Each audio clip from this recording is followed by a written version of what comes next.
안녕하십니까. 한반도 안보전략연구원 부원장 김만기입니다.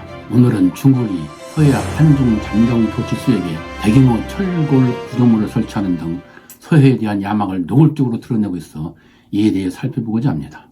지난 2월 26일 중국이 서해 한중 잠정 조치 수역에 무단으로 대규모 철골 구조물을 설치하여 이를 조사하기 위해 우리 해양조사선이 접근하자 중국이 민간 선박 등을 동원해 이를 가로막았고, 이에 우리 해경이 급파되자 중국도 해경을 동원하여 대처하는 등 긴박한 상황이 발생하였고, 이 사실이 3월 말 최근에 알려졌습니다.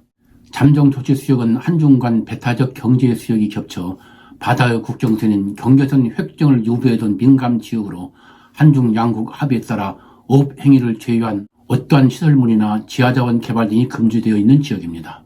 이러한 민간 지역에 중국이 일방적으로 대규모 철골 구조물을 설치한 것입니다. 중국은 이 구조물이 양식장이라면서 문제가 되지 않는다고 주장하나 유형이 석유 시추물과 유사한 데다 중국의 서해의 내해화를 위한 사람이 전술할 가능성이 매우 크다는 점에서 이러한 조사와 함께 강력한 대응이 필요하다고 하겠습니다.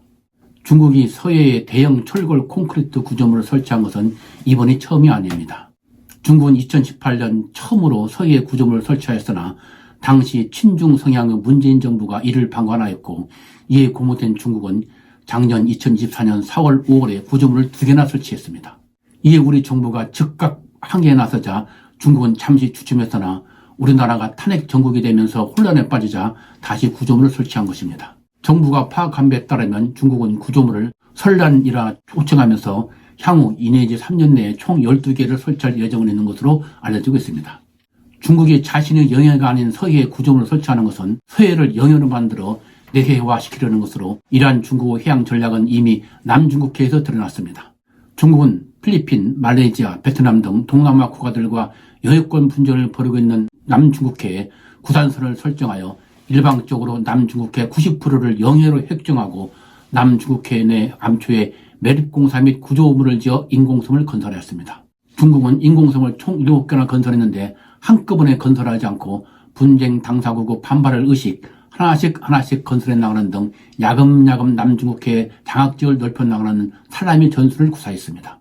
그리고 인공섬에 통신, 감시, 병참시설과 군 지하터널, 비행장 등을 건설하여 군사기지화하였고, 이를 바탕으로 남중국해에 대한 영해권을 주장했습니다. 이 과정에서 중국은 미국, 필리핀, 베트남 등 타국 함정의 접근과 어선들의 조업 행위를 군사 장비를 장착한 어선은 이른바 해상 민병대를 동원, 방해하는 등 평화와 전쟁, 그리고 군사수단과 비군사수단 사이의 구별을 모호하게 만들어서 상대방이 이러지도 저러지도 못하게 하는 회색지대 전술을 구사했습니다.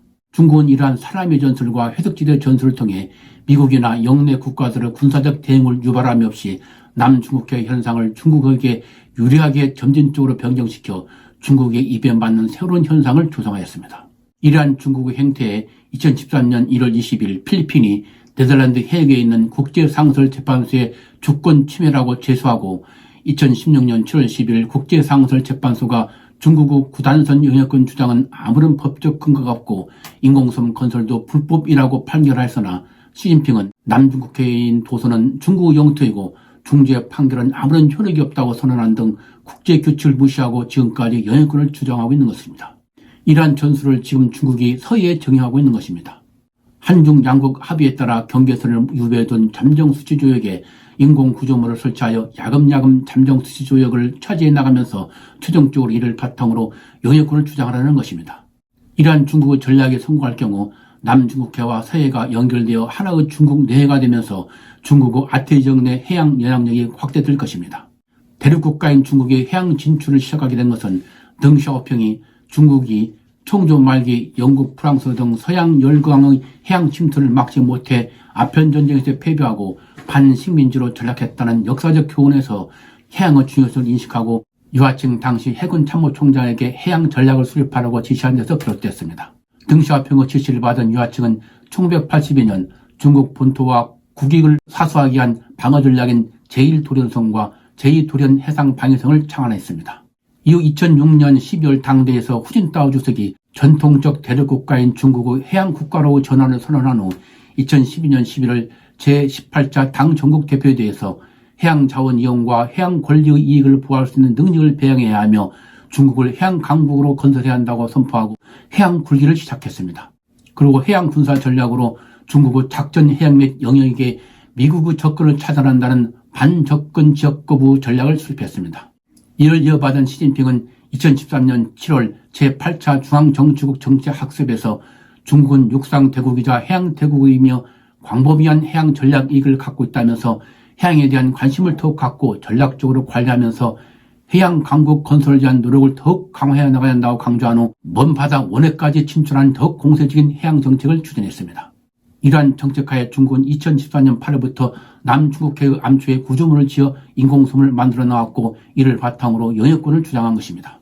이러한 공세적 정책하에 이제 중국은 남중국해에서 서해에까지 마술을 뻗치고 있는 것입니다. 중국이 이러한 공세적 해양 정책을 추진하는 이유는 다음과 같을 들 수 있습니다. 첫째, 아태지역 패권 장악을 위한 해양의 군사 전략적 가치 때문입니다. 중국이 남중국해와 서해를 장악하면 미국의 해군력을 감시하고 공격할 수 있는 조개 경보 및 타격을 위한 전진 기지로 활용할 수 있어 미국 등 해양 세력의 중국에 대한 접근을 차단할 수 있기 때문입니다. 둘째, 지정학적, 지전략적 가치 때문입니다. 남중국해와 서해는 중국이 태평양으로 진출할 수 있는 교두보로서 지정학적 요충지요 해상 교통로의 길목이기 때문입니다.